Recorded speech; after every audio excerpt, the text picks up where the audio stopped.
Hello, everyone. This is the Daily Fantasy 5 for Thursday, March 14th, and we are talking more NFL madness today. But first, I want to remind you that our sponsor for this and every show is www.mathradio.com, where you can get a math course for your child between the ages of 7 and 17 for as little as $9.99. Help them do better in school, help them get higher test scores, and even help them get into college. Once again, that is www.mathradio.com. All right, let's get into it. It seems like this NFL period of free agency and trades will never stop. Hopefully, today will be the last day before we can get back to some daily fantasy basketball. So, what do we have going on? So, the first story that I want to talk about is the Raiders getting another wide receiver. This time they added Tyrell Williams from the not San Diego, they're the now Los Angeles Chargers.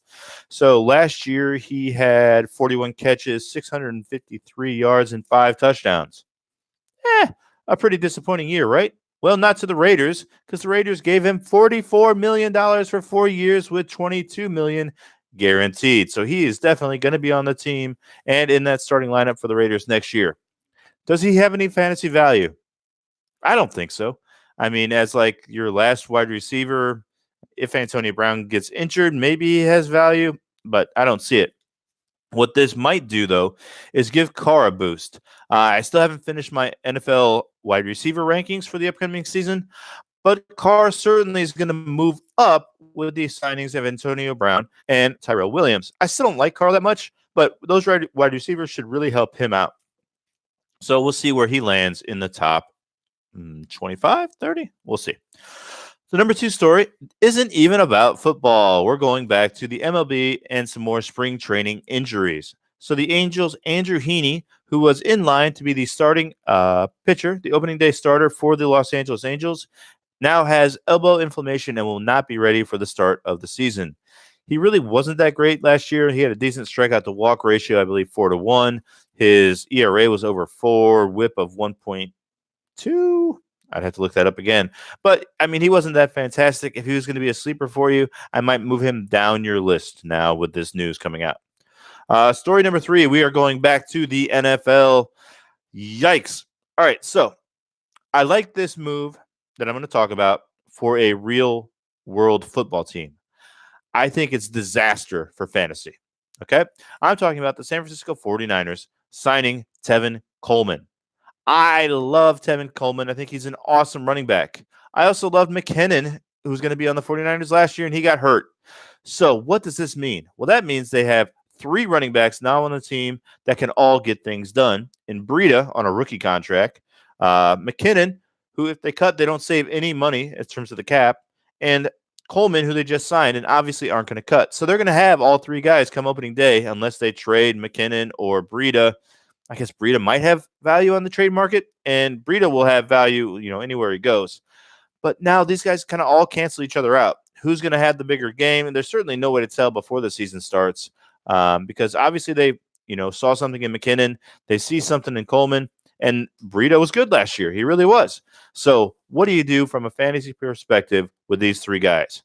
Well, I say you stay away unless we get some clarity. After weeks 2, 3, there's going to be one guy who's getting all the carries, but I just don't see it happening the way this team is constructed. So I would stay away from all San Francisco running backs, and it is absolutely a shame because I really love Tevin Coleman. But it is what it is. Story number 4, we are going to Baltimore to talk about the Baltimore Ravens. So this is definitely a new team. Flacco's out of town. Thank goodness. They've got a new starter. He might drive a little bit too fast, but that's all right. Let's talk about the Ravens. They signed Mark Ingram to a 3-year deal yesterday from the Saints.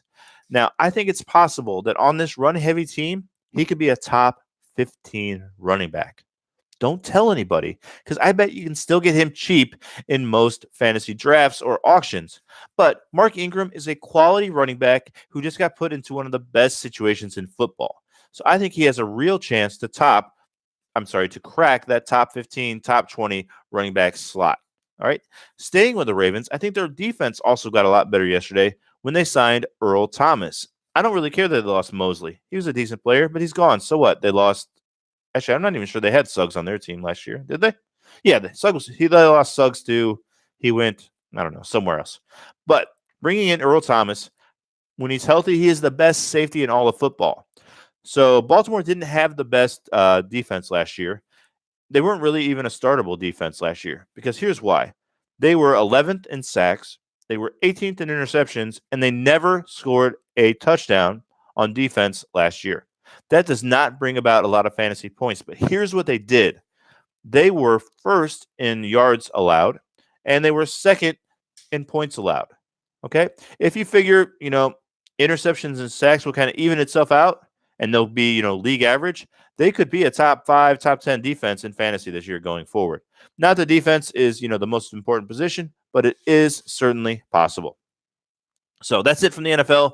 We are going to go ahead and give you a start and a sit from tonight's slate of NBA games, and then we'll get out of here.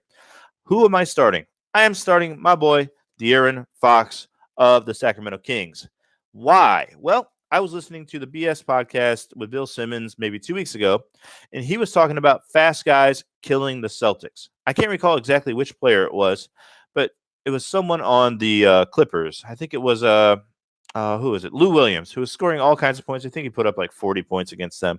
And he's saying anybody with an undersized point guard who's fast, the Celtics simply can't stop because they're set up to stop more powerful guys. Okay, so here's where all this comes in. De'Aaron Fox is one of the fastest players in the NBA. So I don't think there's any way the Celtics can stop him tonight. He's scored 40 and 48 fantasy points in his last 2 games, which were both on the road. This game's on the road again tonight. And the Celtics won't be able to contain him. So at $7,800, I'm going to shell out the money and start De'Aaron Fox. Now, from the same game, I have my sit. Because while the Celtics might not be able to stop small, fast guys, they can stop bigger guys. And we have the return of Marvin Bagley III, right? I can't believe Sacramento's bringing him back. They're out of the playoff hunt. They have really nothing to play for at this point. So why risk aggravating an injury to Marvin Bagley III? I'm not really sure, right? So this is his first game back. He's going for $6,500. That's way too much, especially against the Celtics defense that eats these kind of players up. I know he was scoring 40 fantasy points or more in the last 3 games before he got injured. I don't care. It's his first game back. He's going to be on a minutes restriction. There's no way he plays more than, 25 minutes. And I don't think the Celtics are going to let him do anything out there.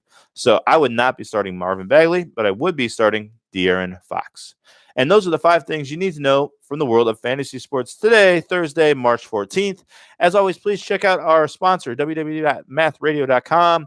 Give us a like, a subscribe, tell a friend, tell your parents, tell whoever, and we will see you tomorrow with 5 more things you need to know from the fantasy world. All right, talk to you then. Bye for now.